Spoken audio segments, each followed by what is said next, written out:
In every forgotten corner of Asia, there are villages not marked on maps, places where the wind doesn't blow unless summoned, where names are not spoken unless permitted, and where traditions, ancient, silent, and bloodbound, are never broken because the dead are watching.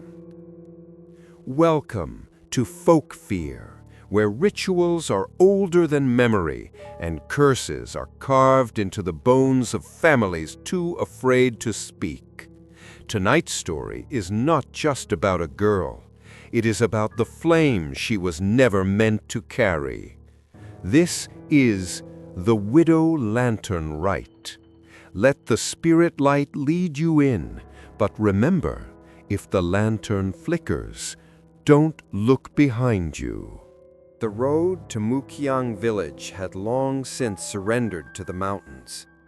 What had once been paved with gray stone and lime was now just a scar through thick bamboo, overgrown with roots that pulsed beneath the wheels like veins. The air grew heavier the deeper Meilon drove, as if the trees themselves leaned closer with every turn, whispering among themselves in a language of rustling leaves and distant claws. The old GPS flickered, then died, leaving only static. The car radio, already silent, let out a soft hiss as if protesting her presence. She should have turned back, but her grandmother was dead, and the dead don't wait. Meilon Chen hadn't been to Mukyang since she was 6 years old, and even then, the memory felt more like a fever dream than reality.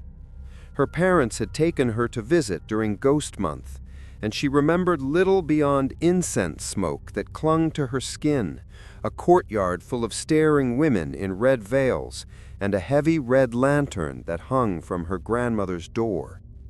She also remembered leaving abruptly after that night, her mother pale and trembling, whispering harshly with her father in the car. They never spoke of the village again. Now, 22 years later, Meilon was returning as the last blood relative to her grandmother, Chen Wanyu, the strange, quiet woman who had lived alone until her death a week ago. The local officials sent a letter. No living descendants remain in the village. Burial duties passed to the next of kin. The letter didn't mention how she died, nor did it explain why no one in the village would answer her calls. The only thing they left was an address and a warning: arrive before nightfall. By the time Meilon reached the village gate, dusk had already bled into the hills. There was no sign welcoming her, no concrete arch, only a crooked wooden post with 3 red paper talismans nailed across it, fluttering in the wind like torn skin. The moment she crossed beneath it, the forest fell unnaturally still. Even the insects went silent. The village appeared like a fading mirage, wooden houses sagging with age, thatched roofs blackened by rain, and windows that stared back with blank, glassy eyes. Smoke curled from chimneys, but no one greeted her. No one stepped into the streets. Mukyang was alive, but it looked like it had been holding its breath for 100 years. She parked near the old well, the one she remembered being warned away from as a child. "Don't look into it," her mother had once whispered, pulling her away. "It remembers faces." The well was still there, capped with a rusted lid and bound by a red rope. A strip of faded cloth fluttered from its side, inked with Taoist script, its meaning lost to time. Meilon took a deep breath, grabbed her suitcase, and approached the only house that still looked intact, her grandmother's. The door creaked open before she knocked. Inside, everything was untouched. Bowls stacked neatly, teacups arranged on a tray, joss sticks still sitting in their holder. Dust lined the floor, but no sign of decay. The scent of sandalwood clung to the walls. On the main altar sat her grandmother's photo, black and white, but eyes vivid, as if they had never closed. Beside the photo, 2 red candles burned, but Meilon hadn't lit them. Her skin crawled. Footsteps creaked behind her, and she spun around. An old woman stood in the doorway, her face deeply lined, wearing a dark shawl that covered her head. Her eyes were milky but sharp. "You shouldn't be here after dusk," she said. "I'm here for my grandmother's burial. Chen Wanyu. I'm her granddaughter." The old woman tilted her head. "Blood always returns, even if it forgets the path." They buried Chen Wanyu that night. Not with prayer, not with family, with silence. 3 villagers, 2 men and 1 woman, appeared from the fog, their faces expressionless. They wore white robes. Each held a lantern. Not one spoke to Meilon. The coffin was small, plain, and already sealed. They didn't open it for her to see. She wasn't allowed to carry it. They marched to the edge of the forest where a solitary grave stood, unmarked, but freshly dug. No shrine, no incense, no name, just red paper folded and buried under a stone. They placed the coffin in, covered it with soil, and turned away before the last shovel of dirt fell. Meilon remained, frozen. She whispered goodbye. The wind moaned through the bamboo. Something in the trees whispered back. When she returned to the house, the red candles on the altar had burned down completely, but the flame still danced, floating above the wick like a tongue of breath. She went to blow it out. It hissed and grew brighter. That night she tried to sleep, but sleep would not come. The house groaned. The floorboards creaked like someone was walking barefoot in circles. The wind scratched against the window pane like nails. At midnight, she heard a soft chime. Not from her phone, not from any clock, from the hallway. She rose from bed and opened the door.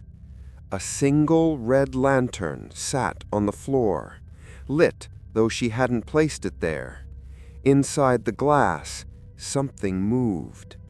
She stared into it. The flame did not flicker. It breathed. And somewhere, faintly, she heard chanting in a language older than memory. Meilon woke to the sound of soft crackling, not of fire, but of old paper being slowly torn. Her eyes opened to a dim, rust-colored glow seeping through the wooden slats of her bedroom window. The scent of dried herbs hung thick in the air, not comforting, cloying. She sat up in bed, her sheets clinging to her skin with dampness. The house was silent, but the air was not still. Her footsteps echoed louder than they should have as she walked down the narrow hallway. The old wood beneath her feet moaned like it was remembering pain. The doors on either side of the corridor were closed, save for one. It stood half open, red light bleeding through the crack. It hadn't been open the night before. She stepped closer, hand reaching for the frame. The moment her fingers brushed the edge, the door creaked wider, not pushed, not pulled, but as if inviting. The room beyond was glowing, red. Lanterns, dozens of them, hung from every rafter, resting on every shelf, even balanced precariously along the floorboards. Red bridal lanterns, aged and frayed, their silk peeling at the edges. Each one hand-painted with intricate gold brushstrokes, symbols of double happiness, eternal binding, and the Taoist Fu character for protection. but the paint was cracked, and some of the lanterns still burned. No candles inside, no visible source of fire, yet they glowed, each pulse like a heartbeat. And in the center of the room, on an altar of carved ebony, sat the largest lantern of all, taller than a child, encased in glass so old it had yellowed. And inside, something moved. It wasn't smoke, it was breath. A soft whisper curled from behind her. She left it burning. Meilon turned sharply. The voice had been right at her neck, but the hallway behind her was empty. She stepped forward. A strange rhythm pulsed in her ears, the sound of silk brushing against silk. She approached the altar. The large lantern pulsed as she neared, the glow intensifying, shifting from deep crimson to a sickly orange. Her reflection warped in its glass, her eyes darker, her lips parted in fear she hadn't expressed. Then she noticed the base. Carved into the wood were names, hand-etched, faint, all in traditional characters, and then hers. Chen Meilon. Meilon Chen. She stumbled back. Her name was on the altar. She hadn't signed it. She had never been here before. She backed toward the door, but as she did, the other lanterns flared in response. One by one their flames surged, illuminating the room like a glowing womb of spirits. The shadows cast on the walls no longer resembled the lanterns themselves, but people, women, standing still, veiled in red, heads bowed. Each lantern a soul, each flame a bride, and one of them was hers. The hallway snapped shut behind her. The door slammed, locking her in. The temperature plummeted. Her breath misted in front of her. She turned, and now at the center of the room stood a bridal figure, cloaked in red from head to toe. The veil was stiff with age, embroidered with a faded phoenix. The figure didn't move, didn't speak, but the lantern above its head pulsed brighter. Meilon's pulse raced. She could hear it in her ears. No, not her own heartbeat. A drum. Faint, ancient, rhythmic. The sound of a wedding march. The sound of the Widow Lantern Rite. The figure slowly raised a hand, pale, skeletal fingers emerging from the red silk sleeve, and pointed at Meilon. Then pointed to the altar. Then to her own chest. 3 motions, a warning or a command. The lantern above the figure cracked. Glass split down the center. Smoke, no ashes, poured from it swirling mid-air like dancers in mourning. The ashes circled Meilon, brushing against her skin with the weight of memory. She gasped, and in that moment she remembered something she had never known. A courtyard, a blood-stained bridal gown, a lantern shattering on stone, a girl younger than her, screaming as villagers dragged her back to an altar, and the chant, "The bride who runs becomes the bride reborn." Meilon screamed and threw herself at the door. It wouldn't budge. She beat her fists against the wood. The red-cloaked figure stepped forward. The shadows swirled behind her. Then, just as suddenly as it began, everything stopped. The lights went out. The lanterns went dark. The figure was gone. The room was still. Only the central lantern remained lit, faint, flickering, like a candle gasping its last. The door creaked open behind her. Cool air flooded in. She staggered out into the hallway, her legs trembling. At the end of the corridor, someone stood in silhouette. A woman in white, holding something wrapped in red cloth. She walked toward Meilon without a word. Her face was wrinkled but stern. It was the old woman from last night, the one who had warned her not to stay after dusk. She held out the red bundle. "You need to wear this," she said softly. Meilon shook her head. "What is it?" "Your wedding dress," the woman replied softly, then added, "Tonight, you will be claimed." The bridal gown was too warm for the mountain air. Its fabric clung to Meilon like skin that wasn't hers, red silk threaded with gold, heavy with the weight of something ancient. The sleeves were embroidered with phoenixes, their wings faded, their eyes stitched with black beads that no longer gleamed. As the old woman tightened the sash around Meilon's waist, she whispered without looking up, "Do not let the lantern go out." Meilon's throat felt dry. "What lantern?" The woman didn't answer. She simply stepped back, and from behind her shawl unveiled a single red bridal lantern. It was unlike the others, larger, newer, the tassels untarnished, and inside it a flame already flickering. Yet again, there was no candle. The flame twisted in impossible shapes, dancing like breath. Meilon swore it looked at her. She reached out with trembling hands. As her fingers touched the lacquered handle, a sharp jolt went through her spine, like cold water poured down her bones. She gasped, but the old woman simply bowed. "Now he will see you." The villagers gathered in silence. No music played, no firecrackers burst. This was not a celebration. They wore muted colors, grays, faded whites, and black.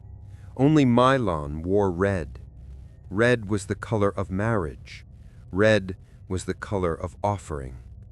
She walked behind the old woman who carried incense and an offering bowl filled with dried dates, bone ash, and joss paper. No one met Meilon's gaze. The only sound was the creak of the lantern in her hand, swaying slightly with every step. They passed through the central courtyard of the village, the one with the cracked stone tiles and the dry well in the center. Paper brides were pinned to bamboo poles at each corner, their painted faces flaking in the wind. Each bride had eyes closed and a name stitched into the hem of her dress. Meilon caught one that made her chest seize. Chen Yu Ling, her grandmother's older sister, the one no one ever spoke about. They led her to the ancestral hall at the far end of the village. The building sagged under its own history. Wood blackened with age, carved beams drooping like tired arms. The interior was lit by nothing but hanging lanterns and a single fire pit in the center. At the far end stood the ancestral altar. Dozens of spirit tablets lined the wall, each etched with names, ranks, and Taoist titles. Some were freshly polished, others were cracked and blackened. And at the center, where the bride would kneel, lay an empty space, waiting for him. The old woman began to chant, low, rhythmic, a language Meilon didn't know, but felt deep in her ribs. Her head throbbed with every beat of the drum. Wait, there was no drum in the room. And yet, the sound was unmistakable, slow, heavy, doomful, the beat of a ritual not meant for the living. Two villagers stepped forward. One held a scroll, the other a blood quill, made from sharpened bone and chicken feather. The scroll was unfurled. Meilon saw her name, her parents' names, her grandmother's lineage. At the bottom, a single blank space. They handed her the quill. Sign, or he will find you unsanctified. Meilon stared. Who is he? The woman's eyes darkened. Your husband. Her hand shook as she brought the quill down. The tip of the bone pricked her thumb, and blood beaded instantly. Before she could pull away, it dripped across the parchment, directly into the blank space. The scroll curled inward, as if swallowing her name. The ink shimmered. The air grew thick. Suddenly, the fire in the central pit snuffed out. Only the lantern in Mylon's hand remained lit. But its flame had changed. It now pulsed steadily, like a heartbeat. She could hear it. Thump, thump, thump. And from the dark edges of the hall, footsteps. Mylon froze. A figure emerged from the shadow, tall, thin, his face veiled in ceremonial cloth, the red of the grave. He wore a groom's robe, but it was tattered at the hem, as if dug from the earth. He did not walk, he glided, and as he drew near, Mylon's lantern bowed toward him, the flame bending unnaturally toward the figure, like a dog wagging its tail. He stopped in front of her, did not speak, did not breathe, but from behind his veil she heard her name, not spoken, whispered into her mind. Mylon. She collapsed to her knees. The groom raised his arm. From his sleeve fell a string of ghost coins tied together with red thread. They clinked softly as he held them out. The old woman placed a red thread in Mylon's hands and tied it between them, the binding cord. The ghost groom tilted his head. The ceremony had begun. The chanting resumed. Villagers threw joss paper into the fire pit, though it no longer burned. The ashes flew up on their own, swirling into the air like moths. Mylon couldn't breathe. Her skin felt tight. The ink from the scroll, she could feel it crawling, up her arm, through her veins, etching into her skin like invisible tattoos. And the groom leaned forward. She saw his face, partly decayed, skin pale and torn, eyes black hollows that seemed to smile. But it wasn't just a corpse. It was wearing a corpse, and it wanted her. Suddenly, the fire in the lantern flared. The flame inside twisted violently, filling the room with crimson light. The groom recoiled, and Mylon, in one final burst of clarity, ripped the cord from her wrist. The flame responded, erupting upward, a single column of fire. The groom vanished. The scroll caught fire. The villagers gasped, but no one stopped her. They simply watched, their faces unreadable. The old woman nodded once. It has begun again. Mylon collapsed onto the floor. The lantern fell beside her, but did not go out. Its flame simply waited, breathing, like it knew the next step. The villagers said nothing as they left the ancestral hall. Not a glance, not a word, not even a whisper. They dispersed like mist under moonlight, drifting back to their homes as if the ritual had never happened. The old woman stayed behind only long enough to gather the scorched scroll, now brittle and blackened, before she too vanished into the fog.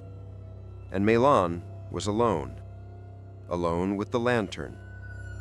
She sat on the temple floor until dawn, the blood-red glow of the lantern casting long shadows across the room. It had stopped breathing, but not stopped burning. The flame had become still, almost solemn, like it was waiting for her to ask the right question. But Mylon didn't know what to ask. Her hands still trembled. Her mind raced with fragments she couldn't piece together. The groom's hollow voice in her mind, the ink that crawled beneath her skin, the way the villagers acted as if this was normal, as if she was the one who had forgotten. And the worst part? A small part of her remembered. When the sun finally cracked over the mountaintops, she returned to her grandmother's house. The door was still unlocked, the air inside stale and unmoving. The altar was untouched, but something had changed. On the floor before the shrine sat a wooden box, one she hadn't noticed before. It bore the Chen family seal, etched with a Taoist compass. Inside, wrapped in cloth yellowed with age, lay a bundle of scrolls, brittle with time. And on top, a smaller bundle sealed with red thread. Her name was written on the wrapper. Not Meilan, a different name. Chen Mei Jun. She stared at it for a long time. Fingers trembling, she untied the thread and opened the packet. Inside was a birth record, handwritten, sealed by a Taoist elder from the region. Her birthday, her parents, her grandmother, and a different given name, Mei Jun, not Meilan. She blinked. Could they have made a mistake? Had her parents changed her name later? She pulled out her ID card, her documents, her university registration, every piece of her modern life that said Chen Meilan. So why did this one, sealed in blood, say otherwise? She flipped the page. On the back was a warning, scrawled in black ink. This name is veiled. It cannot be spoken. It cannot be remembered. If the veil is broken, the rite returns. Her hands grew cold. The lantern flickered behind her. When she turned, she saw it glowing again, despite having no source of fuel. The flame danced in tight, sudden pulses, like it was trying to speak. She approached it slowly. Her reflection in the glass had changed. Not her face, her eyes. They were darker, older, and something moved behind them. That night, she didn't sleep. She sat beside the lantern, poring over the scrolls in the box. Most were old Taoist rites, ghost marriage scripts, sealing contracts, diagrams of human figures with energy channels and ancestral markings. Some were torn, but one caught her eye. It was a record of the Chen daughters, a family tree. The first few generations were marked in red ink, full names, wedding years, death dates. But halfway down, something shifted. The daughters' names were scratched out. Only their birthdays remained. And in the margin, the same phrase repeated again and again. Veiled to protect the bloodline. Her grandmother's name was there, Chen Wanyu. Beside it, a note. Survived the rite, refused the bond, child born out of contract, ritual debt unpaid. And beneath it, child's name, veiled, Chen Mei Jun. Meilan felt like the air had been punched out of her lungs. The name was real. Her name. She had been hidden from the village's books, from the spirit, until now, until her grandmother's death broke the chain. She remembered the way the lantern bowed toward the ghost groom, the way the scroll consumed her blood, the way her name was already on the altar. It wasn't coincidence, it was inheritance. A debt passed down, sealed in her skin. Her grandmother had defied the ritual once, and now the ritual had come to collect. She thought about her mother, why they never came back to the village, why they never let her speak the dialect, why her father used to say things like, names have weight, and some names carry chains. She always thought they were just overprotective. Now she understood. They were afraid. At midnight, she stood before the altar with the lantern in her hand. The red light danced over the family shrine. She lit 3 sticks of incense and bowed. Grandmother, what did you do? The incense cracked, as if responding. And suddenly she saw it. A corner of the wall, once hidden behind a panel, slightly ajar. She reached out and pulled it open. Inside was a hidden shelf, and on it, wrapped in black cloth, was a book bound in red thread and dried leaves. The cover was carved with a symbol, a phoenix in chains. She opened it. What she read chilled her blood. It was Wan Yu's journal. Her grandmother had documented everything. Her own forced selection as a ghost bride at age 16, the ritual that was never completed because she ran, fleeing the village into the forest, tearing the bridal veil from her face and shattering her own lantern to break the bond. But she hadn't escaped. Not really. The spirit had followed her, marked her womb, and when she gave birth to a daughter, Meilan's mother, the spirit watched. It waited, because if the bride escapes, the rite binds to her line. The only way to mask a child from the spirit's sight was to perform a veil ritual, renaming the child in secret, sealing the true name behind a false one. Chen Mei-jun became Chen Mei-lan. The spirit could not hunt what it could not name.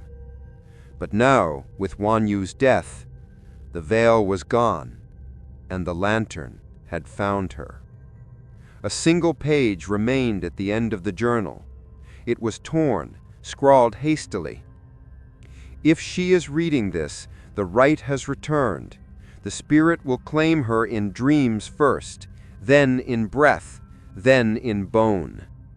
She must find the bride who ran first, the first defiance, the tomb that was sealed with silence.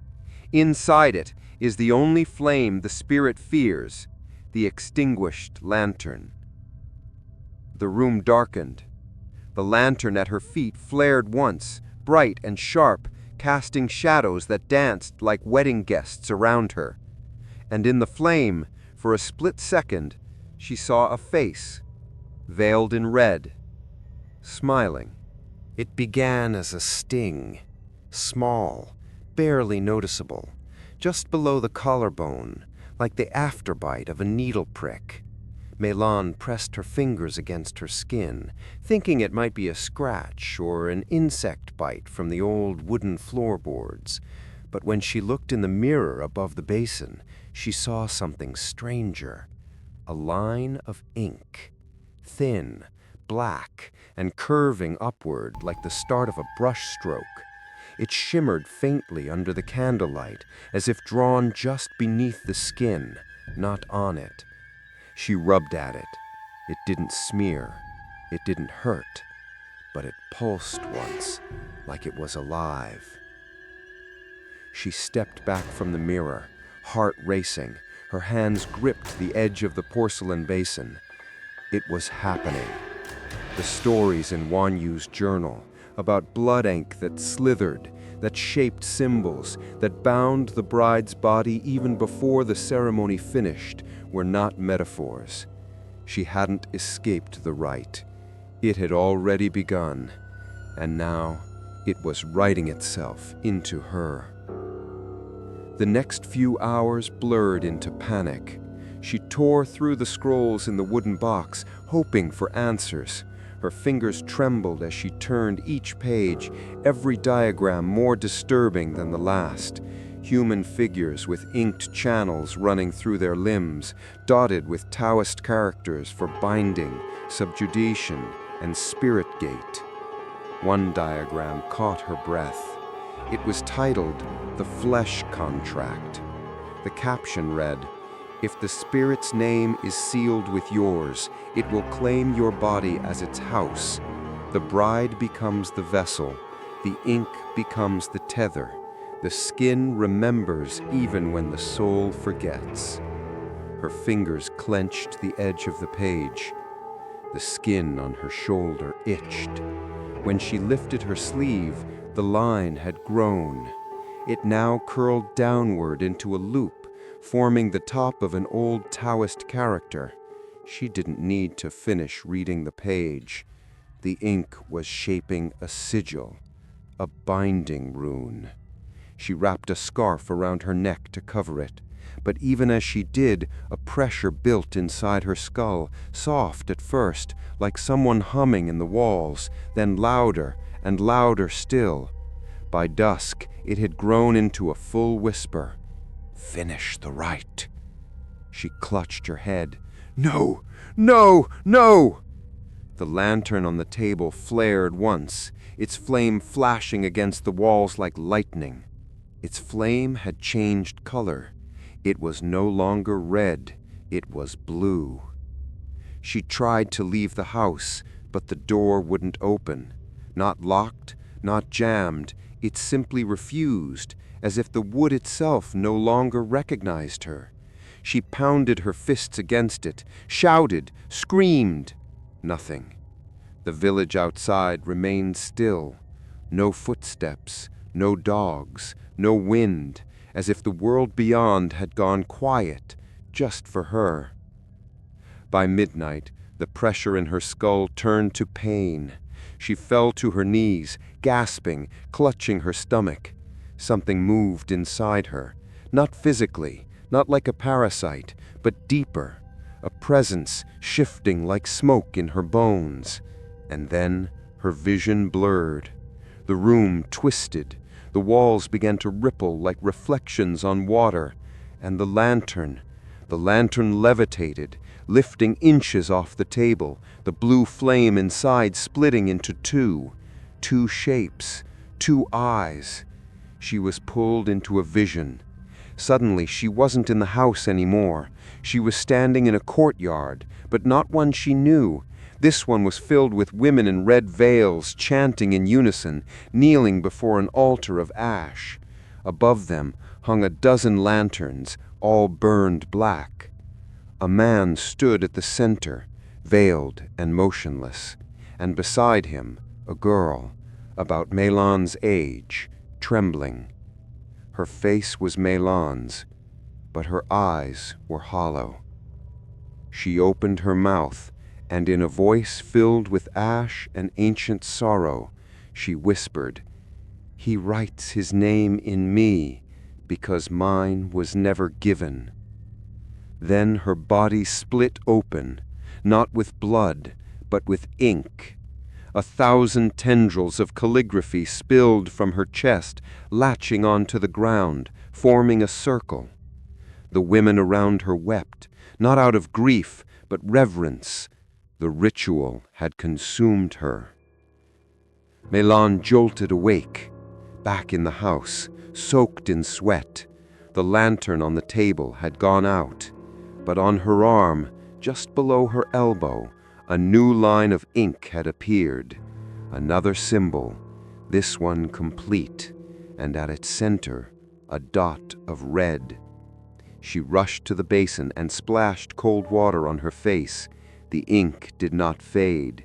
She gritted her teeth, grabbed a kitchen knife, and pressed it to her arm. Just a small cut, just to see. The blood welled up, but the ink did not wash away. Instead, it spread. The symbol expanded slightly. It wanted to be fed. Sobbing, she wrapped her arm and fell to the floor. What had her grandmother done? What had she inherited? And most terrifying of all, how much time did she have left before she was no longer herself? As dawn broke, she felt something shift in the air, a pressure releasing, a gate opening. The front door slowly creaked open on its own. Outside, the village was waiting, silent, still, but different. She stepped out into the cold morning mist and saw on every doorway a red lantern had been hung, every one of them lit, every one of them burning blue. The rite had spread, and she wasn't the only one marked anymore. The lanterns whispered as she passed, not aloud, not in any language she could name, but in the way the flame leaned as she walked beneath them, the way the paper tassels trembled though there was no breeze, the way shadows blinked against walls long after she'd moved past them. The village had changed. Not visibly. The home still leaned like tired shoulders. The bamboo grove still shivered at the edge of the fog, but it was as if something beneath the surface had awakened or remembered. And now everything was watching her. Meilan moved through the silent paths of Mukyang like a ghost. The villagers were nowhere to be seen. No one swept porches, no one prepared rice. The smell of incense had grown stronger, overpowering, as though someone had set an altar on fire and left it to burn unchecked. Every door bore a lantern now, and every lantern burned blue. Every single one. Her feet carried her toward the old ancestral workshop, a place she barely remembered but instinctively knew. It sat at the village's southern edge, tucked behind a wall of moss-covered stone. The front gate was sealed with red string woven into a hexagram, a Taoist ward. Someone had tried to keep something inside, or keep something out. The lock was rusted, but the moment her fingers brushed the knot, it fell away, almost willingly. Inside, it smelled like old dust and bitter smoke. The interior was a large open space, dimly lit by the daylight filtering through cracks in the ceiling. Rows of wooden shelves lined the walls, stacked with jars of ink, brittle scrolls, bundles of joss paper, and, at the far end, a massive wooden table. On it, a row of paper brides. Dozens, maybe more. Each one crafted by hand, tall, thin figures made of folded parchment, dressed in miniature red silk dresses, veils over their faceless heads. Some were fresh, others had collapsed inward from time and damp. But all were brides, all waiting. Milan stepped closer. Their dresses were sewn with human hair, black, fine, interwoven with red thread, looped into protective knots. But the protection was old, weak, cracked. One bride had writing across her chest in ink so faint it looked like veins. She leaned in. It was a name. Li Fenghua. Another had Chen Yuling, her grandmother's sister. She moved further down the line. Each one bore a name from the village, each one marked as offered. But the last bride at the end of the table bore no name, just a faint circle of ash beneath her and a charred mark across her veil. Beneath the table, Meilan found a metal basin filled with something gray and brittle. At first she thought it was incense ash.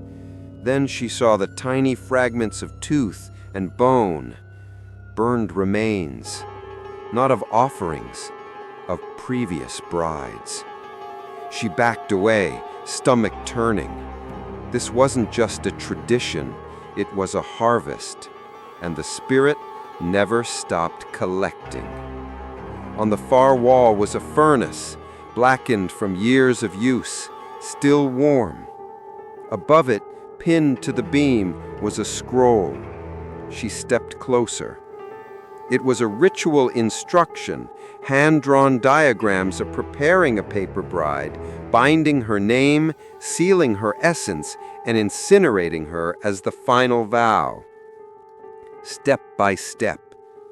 Name the bride. Dress her in red.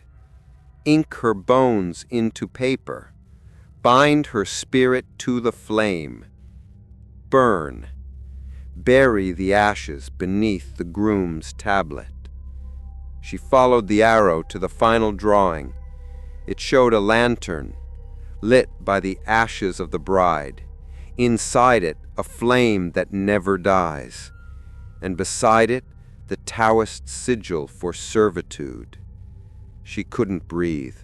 Her hands trembled as she pulled away from the scroll. Suddenly, the paper bride without a name toppled from the table. No wind, no movement, just fell, as if responding to her. Its veil slipped off. The head was made of folded prayer paper, but now, beneath the layers, something pulsed, a small pouch tied with red sinew thread. She reached for it, hesitated, then unwrapped it. Inside was a sliver of nail plaster lacquered in red, and beneath it a piece of parchment no larger than a coin. It bore a single word, Mei Jun, her veiled name, her true name. The spirit had known, even before the veil was broken. It had been waiting for the offering to return, and now it wanted her to finish the process, complete the circle. Burn the bride, bury the ashes, and carry the lantern. She dropped the pouch. It hit the floor with a slab far too heavy for something so small. The paper brides all leaned inward slightly, as if bowing toward her. Behind her, the furnace door creaked open. A soft wind blew from within. It smelled of camphor and old blood. "No," she whispered, but the lantern she held in her other hand flared once, and its flame turned orange for the first time. Hungry. She ran from the workshop, bursting back into the open air. The mist had thickened. The village was quieter, but something followed. Not footsteps, just heat. The same heat she felt in the ink under her skin. It crawled again, up her throat, behind her eyes. She reached the shrine at the center of the village and collapsed to her knees, choking, sweating. The ink on her shoulder had now formed a full ring, an old binding seal with characters for bride, offering, and inheritance. It was complete. Suddenly she heard footsteps, real ones. She looked up. A child stood at the edge of the shrine steps, wide-eyed, barefoot, holding a lantern that wasn't lit.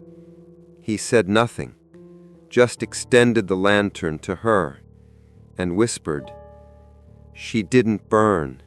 She ran, but she left her name behind," then turned and vanished into the mist. The fog was thicker than ever that night. It clung to Meilon's skin like breath, soaking through her clothes, dampening her hair. Every step echoed, but not against walls, against something beneath the earth, like the ground itself was listening. She didn't return to the house. She wandered.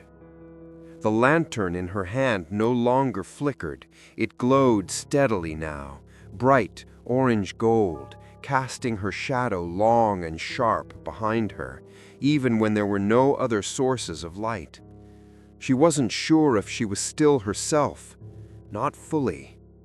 The mark on her skin had deepened.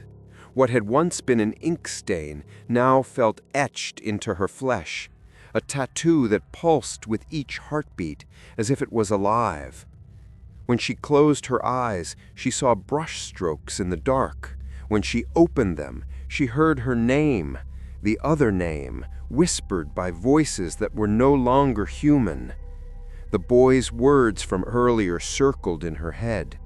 She didn't burn, she ran, but she left her name behind.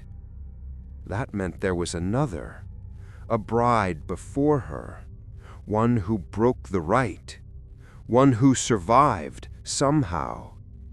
Maybe, and maybe, just maybe, her ashes still held a path out. But Meilon wasn't alone. Not anymore. That night, as she passed beneath the bamboo arch near the central shrine, she saw him again, the spirit groom. He stood motionless beneath the lanterns, his form half shadow, half veil. His red ceremonial robe fluttered as if caught in a wind that didn't exist. His face remained covered by a shroud stitched with characters Meilon couldn't read, but she could feel them. Talismans meant to seal in spirits, prevent possession, bind the dead from rising. But they had failed, and now he was here, waiting. He didn't move, he didn't speak, but the lantern in Meilon's hand began to sway gently, back and forth, like a bride dancing at her wedding. The air grew heavy, and from somewhere beyond the mist came the sound of flute music, broken, off-key, as if played by someone long dead. Meilon's legs moved on their own, one step forward, another. She stopped just short of the figure. A breath escaped the veil. Not air, ash. It drifted toward her, curling in the air like incense smoke. It smelled of old silk and buried memories. She should have run, but the mark on her skin burned hot, locking her in place. Then, slowly, the spirit groom raised his arm, and in his hand was something small, wrapped in cloth. He dropped it to the ground between them. Meilon looked down. It was a bundle of red thread, soaked in something dark. She reached for it, hesitated, then picked it up, unraveled it. Inside was a broken bone fragment, human, with her name carved into it. Not Meilon, Mei-Jun. Her breath caught in her throat. "You know me," she whispered. The figure didn't respond, but he began to tilt his head slowly, and from the veil came a single sound, a name, whispered not in any tongue she knew, but she understood it all the same. Mine.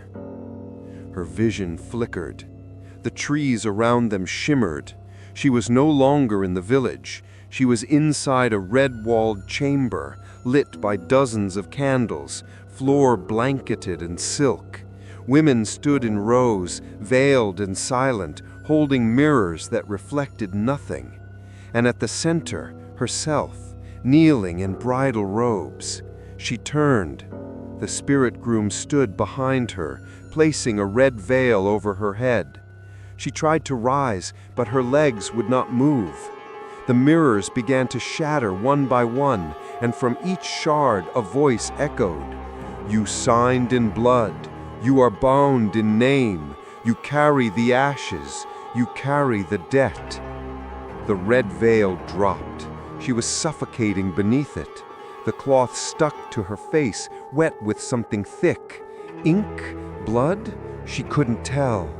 All she knew was that the lantern in her hand was growing hot, blisteringly hot, and it was dragging her forward, toward something, toward him. She broke from the vision with a scream, collapsed to the ground, panting. The spirit groom was gone. The bamboo trees stood silent. The air was still, but the bundle of red thread and bone remained on the path beside her. And now, burned into the ground where the figure had stood, was a circle of sigils scorched into the soil, the same one inked into her arm. She gathered the bone carefully, wrapping it again in cloth, then turned back toward her grandmother's house. But as she passed one of the houses near the workshop, she saw a door slightly ajar. Inside, candles flickered. She stepped closer and saw, hanging in the center of the room, a wedding portrait. Old, faded, painted, not photographed. It showed a bride and groom in traditional attire. The groom's face had been scratched out, But the bride, she recognized her, not from a photo, but from the vision. The woman who had once been meant to burn, and beneath the frame, a nameplate. Jen Suyin. Not in her grandmother's generation, older. Aunt? Cousin? Whoever she was, this was the bride who had run, the one the spirit couldn't claim, the one whose unfinished bond started the curse. And Meilon was her blood. The debt was still owed. She didn't sleep that night. She sat by the shrine, lantern burning beside her, and stared at the bone. The flame pulsed in slow rhythm, not like fire, like breath. And somewhere in the distance she heard the drum again, faint, steady, waiting. The spirit groom was patient. He would wait for her, until she walked to him willingly, and the ash veil could finally fall. The sun rose, but its light didn't touch Mukyang. The village remained steeped in shadow, as though wrapped in mourning silk. The fog didn't lift. The blue flames in the lanterns burned on, unyielding. No bird song, no footsteps, no breath of wind. It was as if the world was holding its breath, waiting for Meilon to take the next step. The sun rose, but its light didn't touch Mukyang. The village remained steeped in shadow, as though wrapped in mourning silk. The fog didn't lift. The blue flames in the lanterns burned on, unyielding. No bird song, no footsteps, no breath of wind. It was as if the world was holding its breath, waiting for Meilon to take the next step. And she would, because the answers she needed were no longer in the living. They were buried. She sat cross-legged before her grandmother's altar, the old shrine now surrounded by red talismans and bone fragments she had gathered. On the mat in front of her lay the wrapped bundle, the bone inscribed with her veiled name, and her grandmother's journal opened to the final pages. She lit 3 sticks of incense and pressed her palms together. "Grandmother, I need the truth. Not legend, not protection, just the truth." The incense smoke curled upward, then curved, unnaturally, toward the lantern flame. It flared red. A page in the journal turned on its own. Wan Yu's final confession was simple, scrawled in uneven brushstrokes. "I made a pact. I broke it. I veiled my child to hide her, but the pact follows blood. It always returns to the bride who runs. And now the debt has ripened. The spirit waits for Mei-jun." Below it, another note, in faded ink, as if written long ago and traced over. The first bride broke the bond. Her lantern was extinguished, her ashes buried in secret. If the current bride finds them, the cycle can be reversed. Meilon closed the book. It was no longer about haunting. It was about inheritance. A bloodline pact forged not in love, but in fear and binding magic. And it had fed for generations. She stepped outside. The village was still watching. Every shutter, every lantern, every cracked doorway, silent sentinels keeping vigil over her cursed blood. But now, Meilon saw them differently, not as strangers, but as keepers. They hadn't stopped the ritual because they couldn't. They were trapped too, held in place by the same pact, watching bride after bride swallowed into ash and name. The ritual didn't just bind the bride, it anchored the village. She made her way toward the ancestral library, a collapsed hall at the edge of the eastern boundary, long abandoned, rumored to be haunted. The villagers never spoke of it. Children were told not to go near. Her grandmother once called it the place that remembers too much. Inside, the floor was half rotten, but the records remained.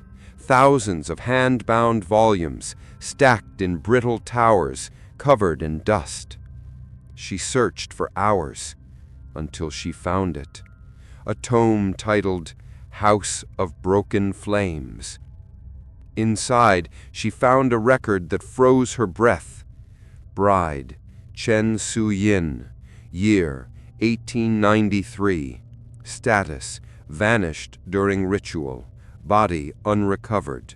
Binding incomplete. Groom denied.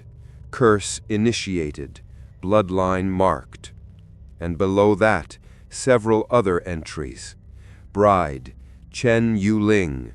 Status, lantern failed. Bride consumed. Bride, Fang Lianhua. Status, refused. Name erased. Vanished. Bride, Chen Wanyu. Status, escaped. Child born out of bond. Bride, Chen Meijun. Status, veiled. Found, awaiting completion. Her fingers gripped the edge of the book so hard her nails split. They had known. For over a century, the village had chronicled the ritual. Groom denied, brides destroyed, and when one broke free, the next was chosen from her blood. She was never meant to survive. She was only meant to continue the pact. That night, the spirit groom came again, not in the mist, not in the shadows, but in her dream. She stood in a bridal chamber, unfamiliar yet deeply known. The bed was draped in red netting. Lanterns lined the ceiling. Incense smoke curled in from unseen corners. She stood before a mirror, but the mirror reflected nothing. Then, slowly, her reflection appeared. But it was not her. It was Su-yin, the first bride. Her mouth moved, but no sound emerged. Then her eyes met Melan's through the glass, and from behind the veil, the spirit groom stepped into view. He placed his hand on Su-yin's shoulder, and she screamed, soundless, as her skin split into characters, each one a bride's name, each one a debt. Melan woke gasping, sweat cold on her spine. The lantern beside her bed had moved on its own, now sitting closer than where she'd left it, its flame bright and white-hot. The bone bundle beside her was cracked, a hairline fracture as though under pressure, and carved into the floorboards beneath it, in neat calligraphy, was a phrase she hadn't written. There is no end to the pact, only its transfer. She knew what it meant. If she wanted to break the ritual, she had to find Su-yin's remains, the first bride, the first runaway, the one who left her name behind, because only her ashes, buried in secret, carried the dormant flames strong enough to sever the cycle. But where? Where would a cursed village hide the bones of the girl who defied their gods? She returned to the workshop, to the old scroll of instructions. In the margins, she found an ink-smudged note. If the bride flees, the spirit follows the name. If the bride dies, the spirit follows the ash. But if the bride vanishes, the spirit follows the blood. She closed the scroll and stood in silence.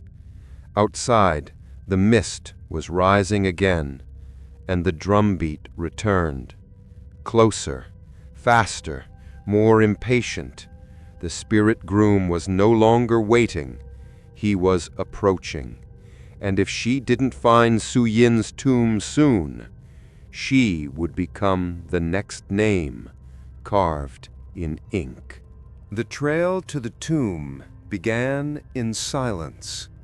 No signs, no markers, just a worn footpath at the far end of Mukyang, where the soil turned dark and moss swallowed the stones.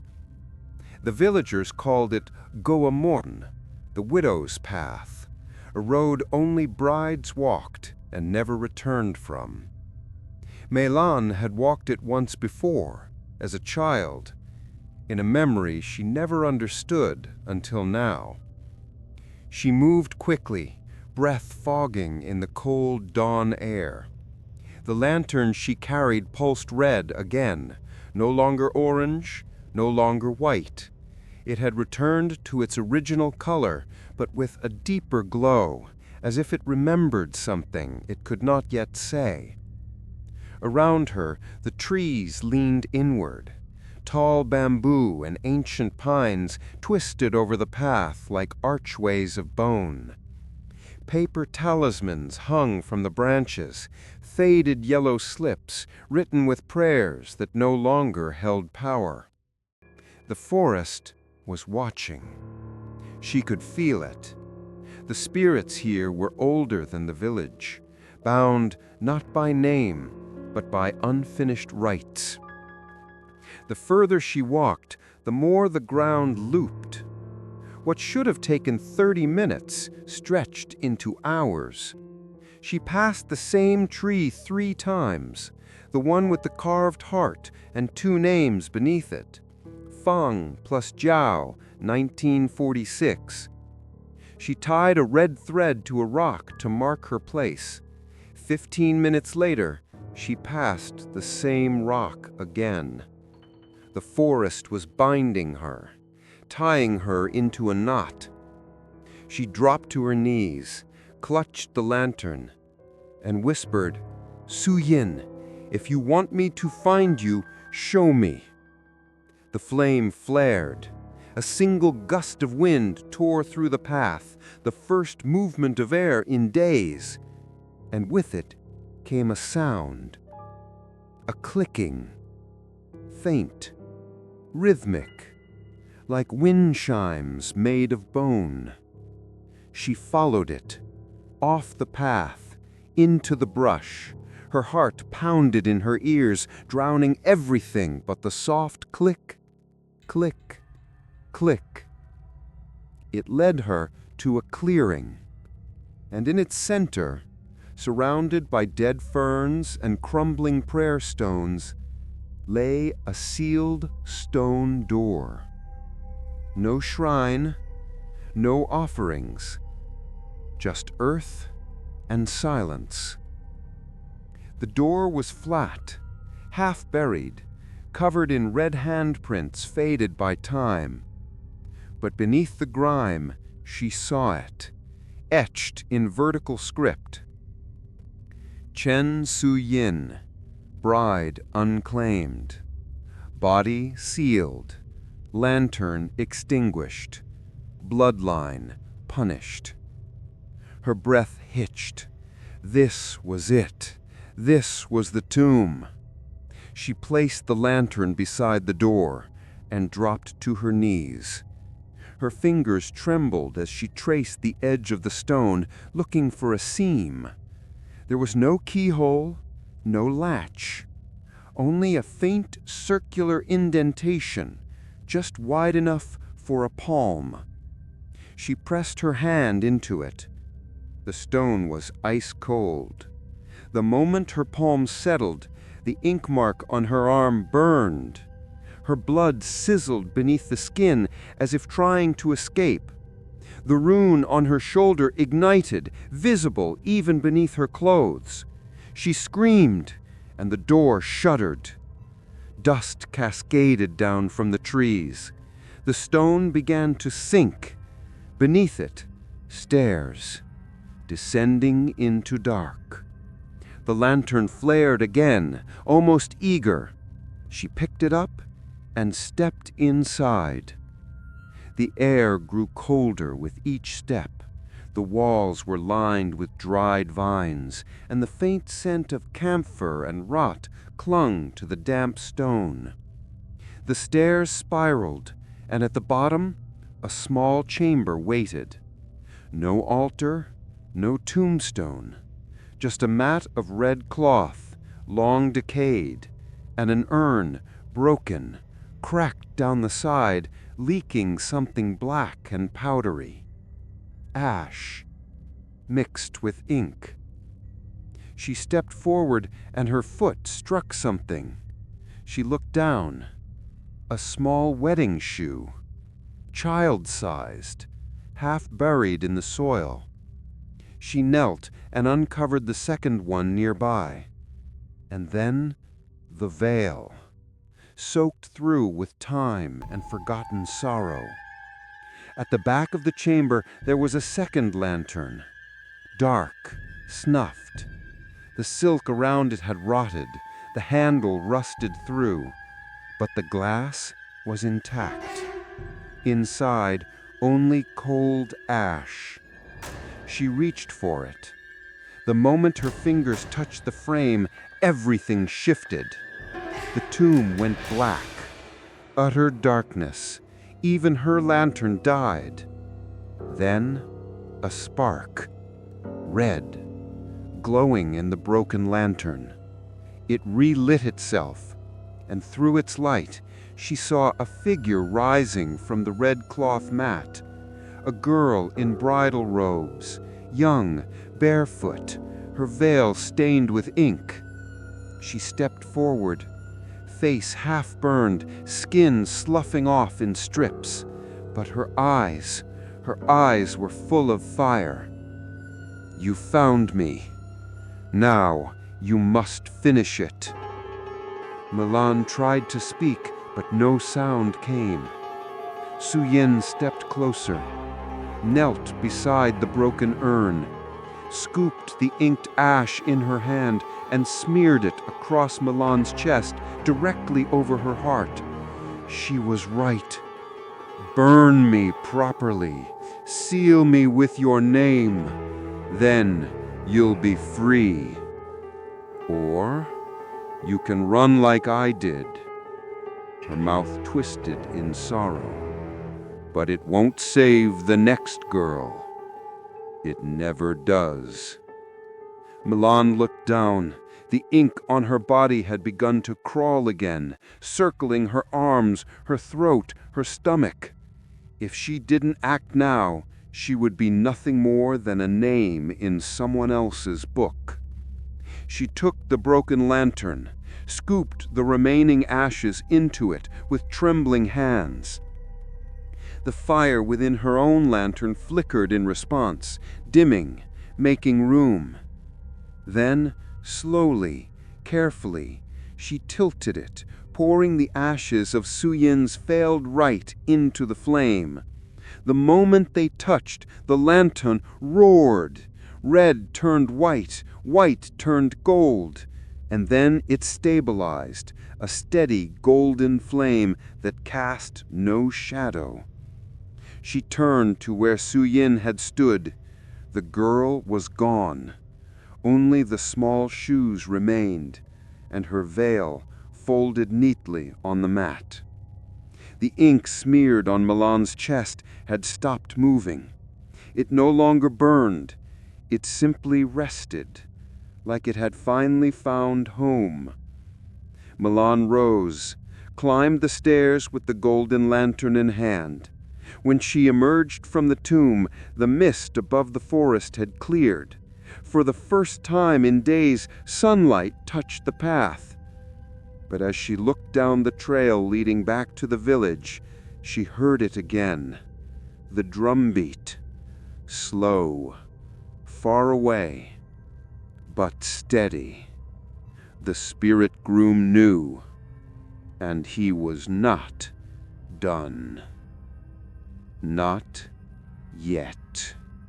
The golden lantern in Meilan's hands felt impossibly warm. Not burning, but pulsing, alive. It didn't flicker like the others. Its flame was steady, unwavering, and silent. It cast no shadow, and yet illuminated every corner she stepped into. It had once held the ashes of Chen Su-yin, the first bride who ran. Now it held her redemption, but only if the ritual could be reversed, and that meant returning to the place where it had all begun, the groom's shrine, the true tomb, not of the bride, but of the one who waited for her. The villagers didn't try to stop her as she returned. They stood in silence, lining the path as she walked through the village, one by one turning their faces away as the golden flame passed. Some wept without tears, others dropped to their knees. None of them looked her in the eyes, because they knew the pact had been challenged and something was stirring. The entrance to the groom's shrine lay behind the ancestral hall, sealed off by a gate of iron and rusted bells. No one had passed through it for generations. But as Melan approached, the golden lantern arced forward in her lantern, its light stretching like a key. The bells shook, the gate unlatched itself, and the air beyond grew cold. Stone steps led downward, twisting, carved with symbols that grew more desperate the deeper she went. At first they were prayers, then they became warnings, then pleas. Seal him, bury the name, do not bind, bride must burn. The final step bore a single character, engraved deep, obey. The chamber opened before her, massive, circular, lined with walls of carved tablets, hundreds of them, etched with the names of women, brides, each name marked with the year of the rite. Most were scratched out, some still glowed faintly, and at the center of the room, an altar, covered in red silk, with no coffin, just a single empty space where something had once been placed, and above it, hanging in the air, without chain or hook, was a dark lantern, cracked, blackened, its flame long dead. Melan stepped closer. As she approached, she heard the groom's breath, not behind her, not above, but inside the shrine, in the stone, in the air. Every whisper of wind seemed to form her name. Meijun, bride of ash, bride returned, bride unfinished. She placed the golden lantern onto the altar. The moment it touched the surface, the air shifted, the red silk rippled, and the dead lantern above it shook. Cracks along its glass began to fill with gold, drawn by invisible hands, fusing old and new. From within it, embers awoke. The golden flame transferred, rising from Su-yin's lantern and entering the groom's. Then came the scream.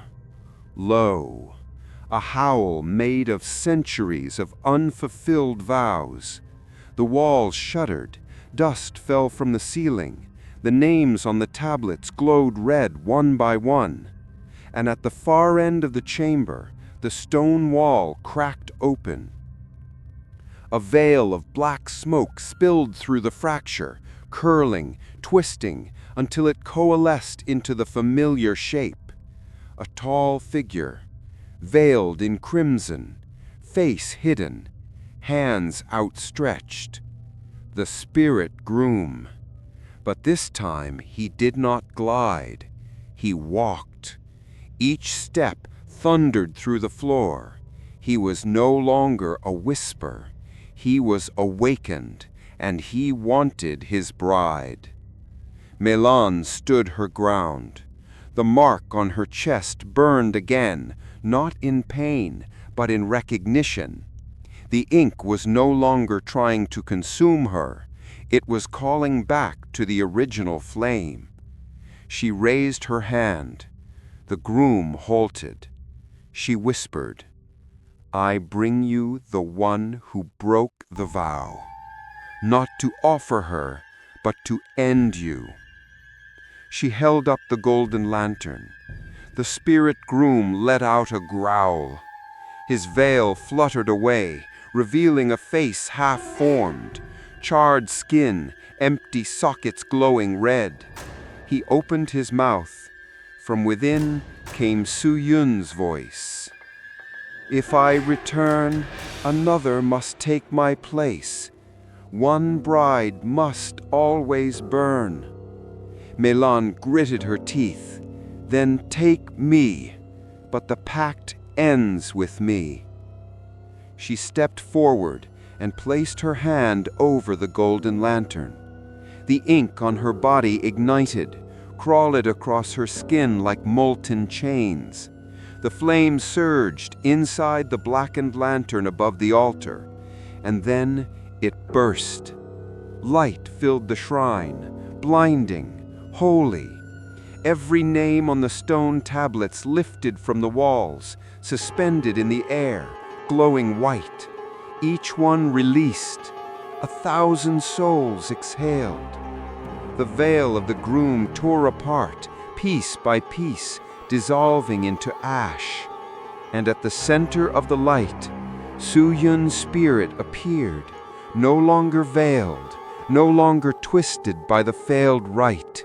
She smiled, for the first time in a century. "You did not run, and because of that, we are free." The light faded, the altar cracked, the shrine groaned, the lantern shattered into golden dust, and the chamber collapsed in on itself. Melan awoke hours later outside the ancestral hall. The fog was gone, the sky clear. Above her, the red lanterns had all gone dark, not extinguished, released. The pact had been broken. For the first time in generations, the village of Muchang exhaled, and its brides, at last, were at peace. Melan stood in the ruins of the shrine, clutching the shattered remains of the lantern that once held Su Yin's ashes. The air was still, too still. Even the wind dared not move. The golden light was gone. But something, deeper, older, still lingered in the silence. And then, the ground beneath her feet gave a low, trembling sigh. The pact had not yet ended. The bride had been freed, but the groom had never been bound.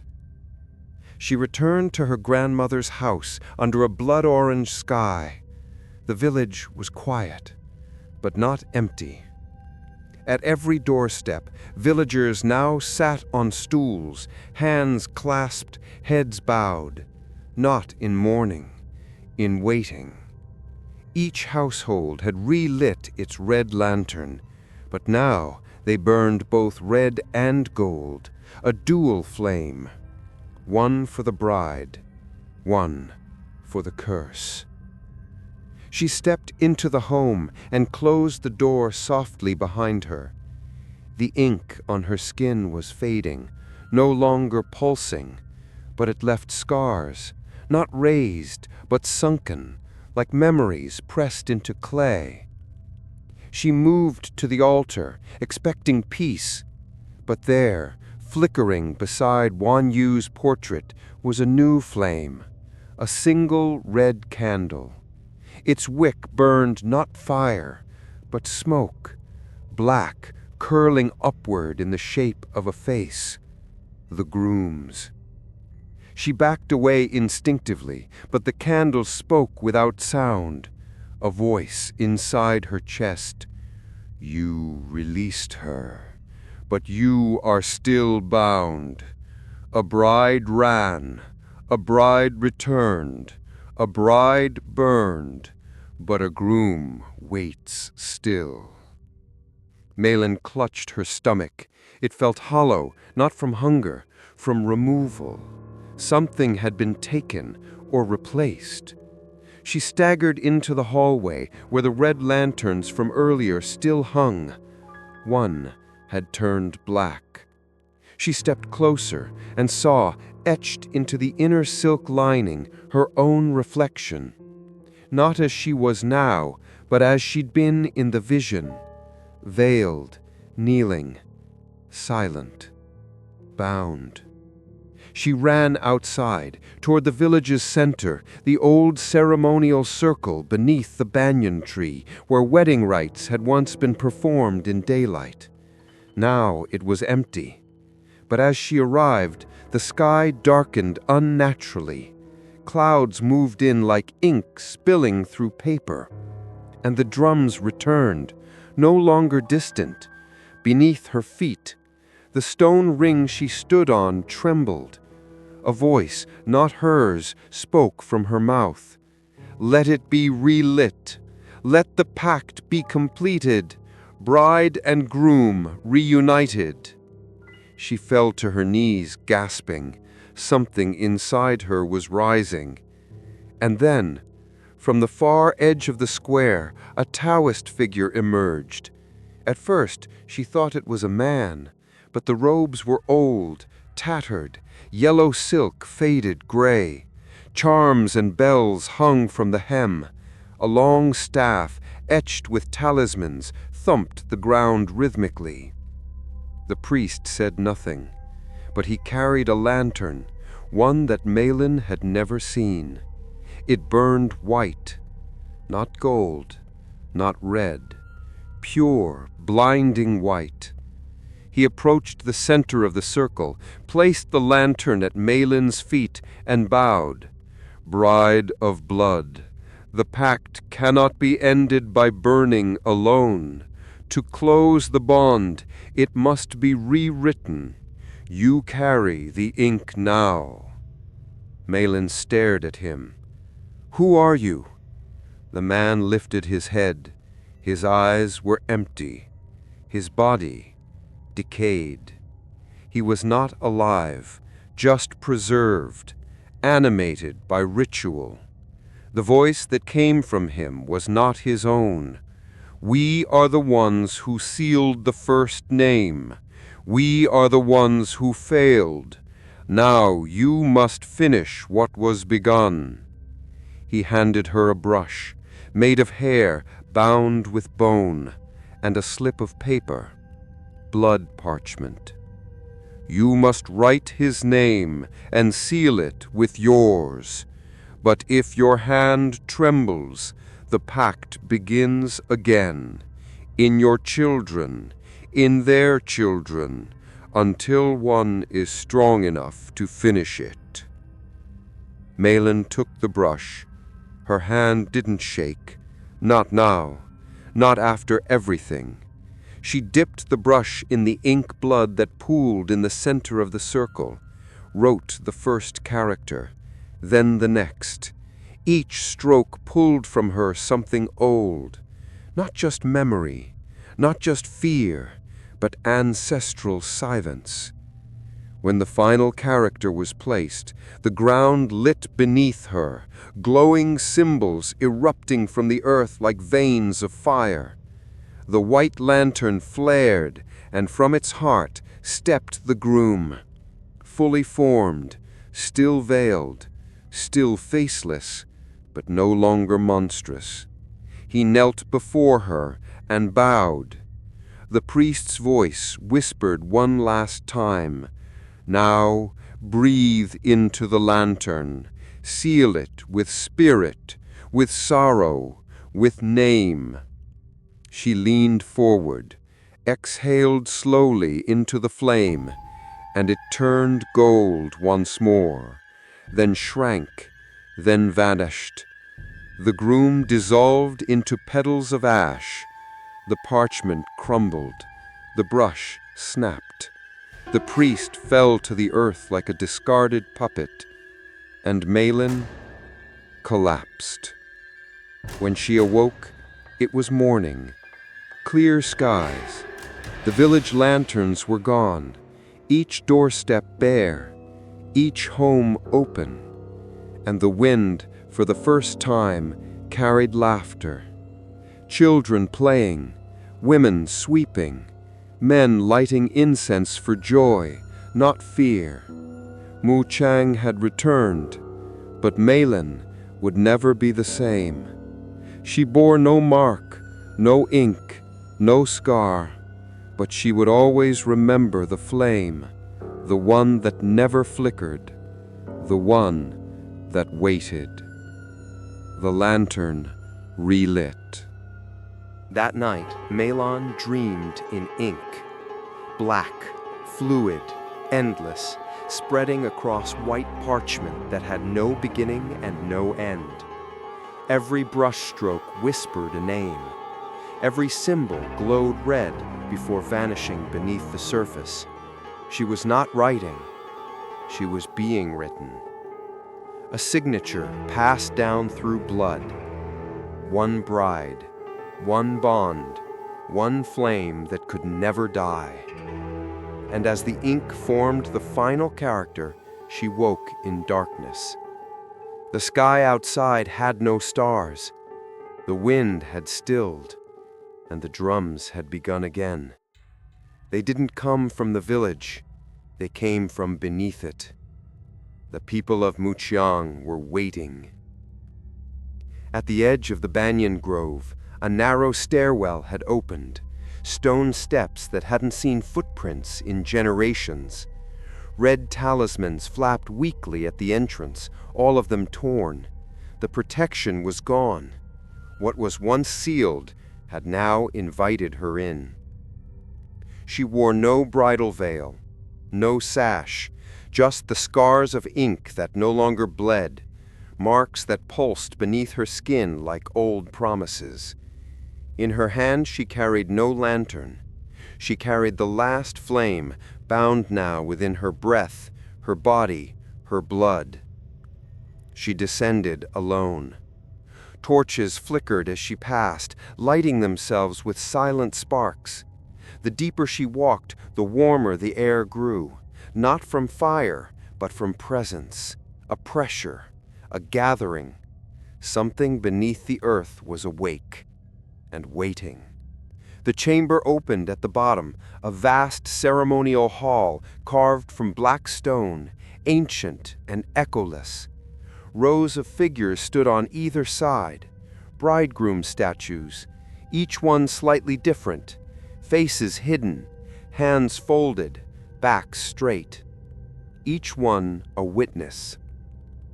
At the center of the room, a circle had been drawn in ash and salt, intricate, precise, and waiting for her.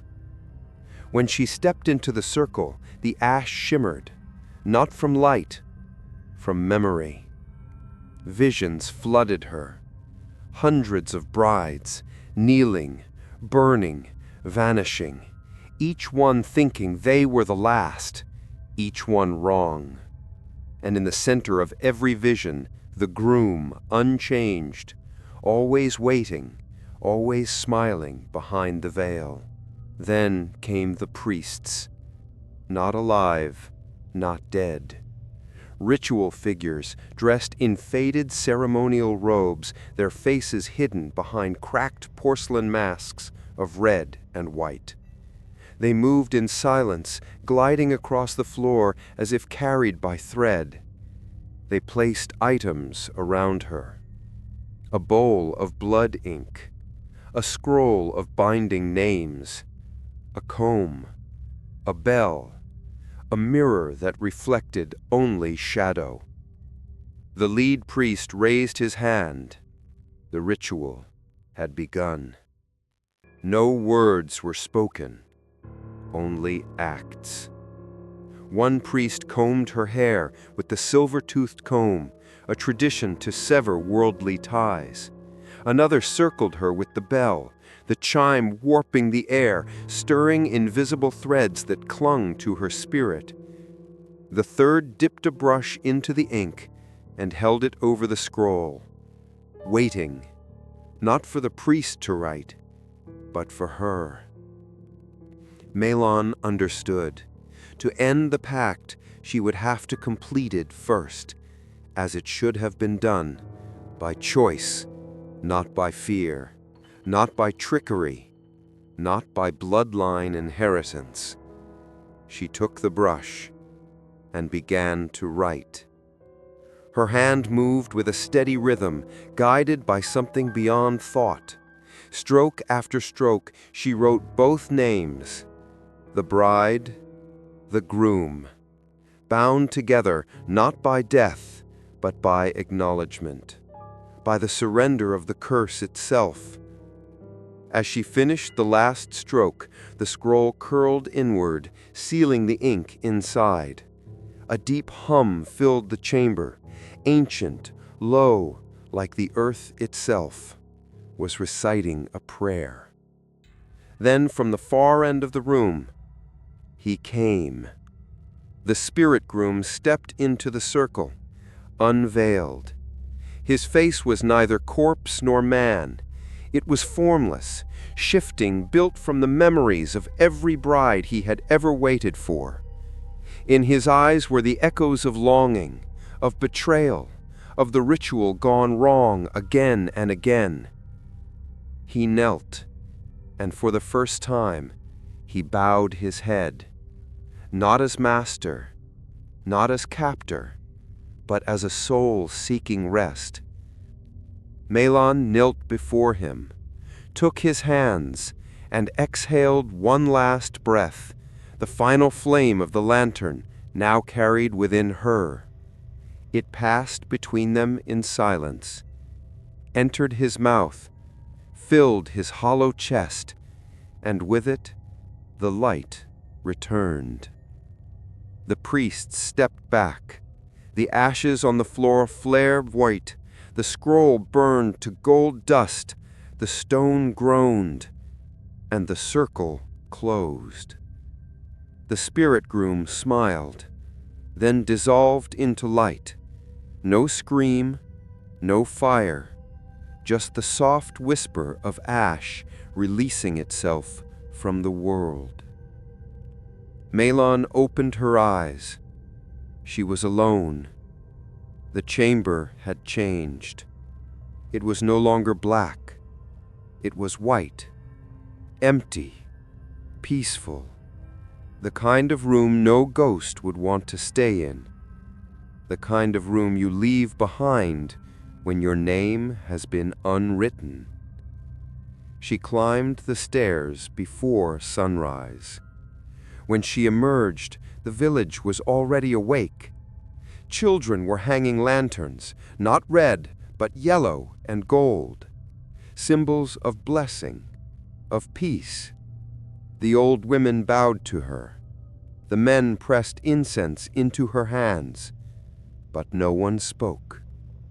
They didn't have to, because they knew the ceremony of binding had ended, and for the first time in more than 100 years, no bride would burn.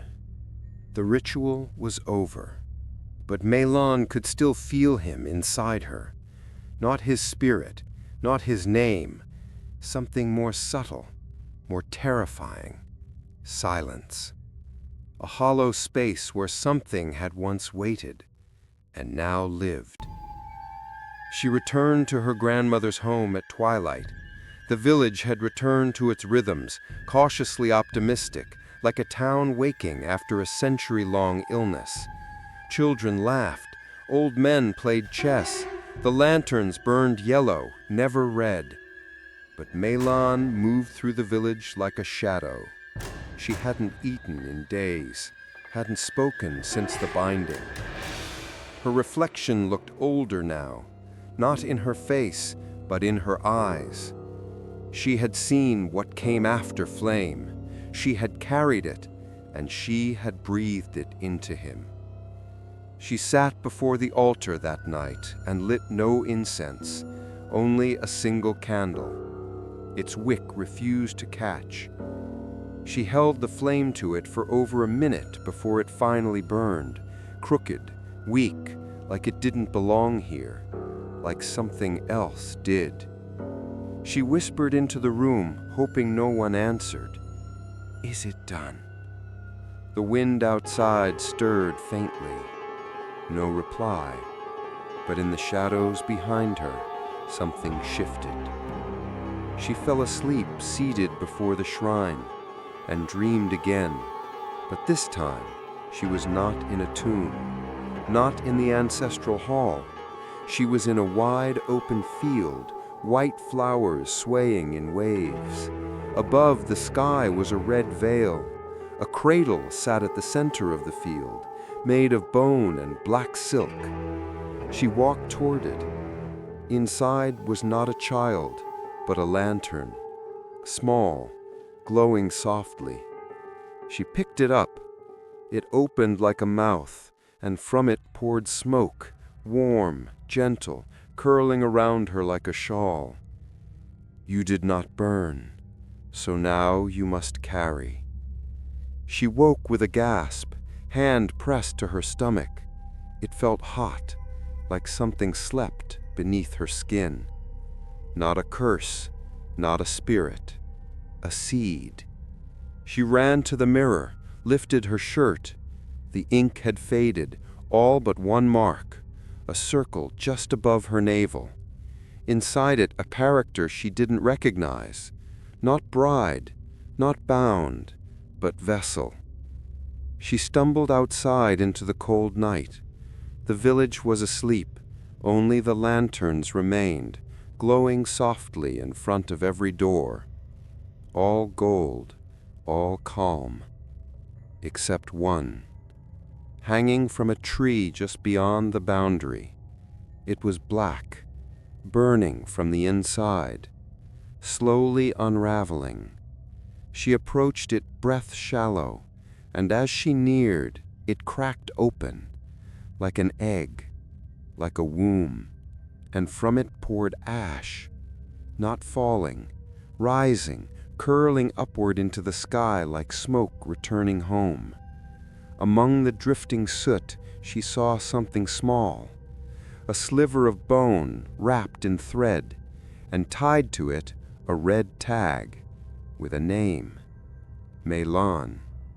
Not Mejun, not the veiled name, her real one, the one she had tarried through the ritual, the one she had almost buried. The ash circled her once, then scattered, gone. But the lantern remained, empty, open, waiting. She walked back to the house in silence, lay down beneath the altar, her breath shallow. She closed her eyes, and within her the flame flickered again. Not the same flame as before, not wrath, not hunger, but something growing. And in her final waking thoughts before sleep took her, she remembered the words of the first bride. "If I return, another must take my place." She understood now. She had rewritten the pact, but she hadn't destroyed it. She had absorbed it, not as punishment, but as inheritance. A new cycle, one not born in death, but in birth. She wasn't haunted, she was chosen. And whatever came next, she would carry it. In smoke, in silence, in the hush, before the next flame.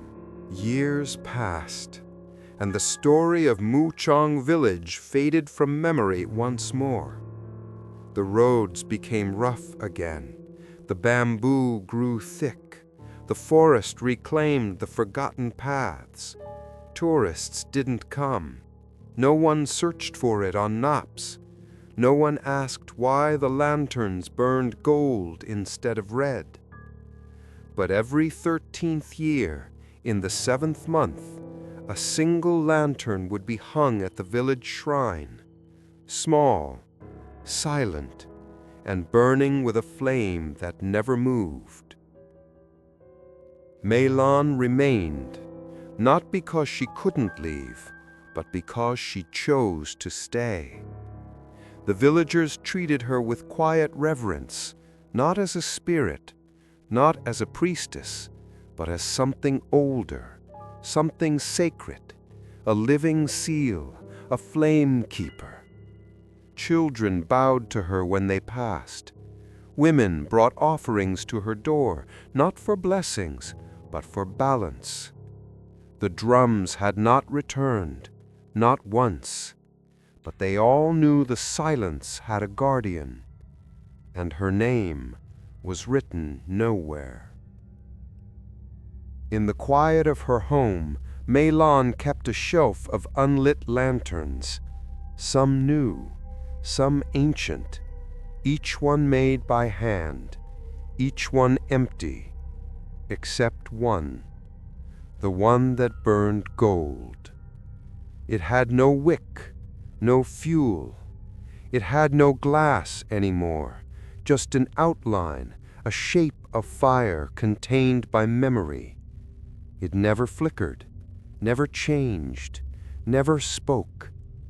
But sometimes, on nights when the moon was high and the air too still, she would sit before it and whisper, "You're not forgotten. You were never evil. You were just waiting too long." Some nights she dreamed, not of ink, not of ashes, but of a cradle, rocking gently beneath the banyan tree, wrapped in silks older than any thread. Inside it, a child, sleeping soundly, swaddled in red and gold. No face, no name, just a soft glow where a heartbeat should be. On her final morning, Meilán rose before dawn. She lit incense. She bathed, combed her hair, dressed in white. Not as a bride, not as a widow, but as someone who had walked the full circle. She stepped out into the early light and made her way to the ancestral hall. It had been rebuilt. Its wood was fresh, its roof re-thatched, its walls polished with new prayers. But in its center they had preserved one thing, the altar, and on it the golden lantern still burned. She placed her palm over it, fingers trembling. It was warm, not with fire, but with something deeper, peace.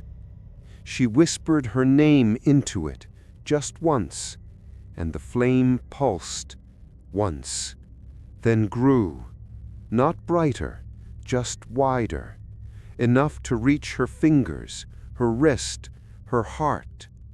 And as it wrapped her in light, the altar floor turned white, soft, like ash falling in reverse.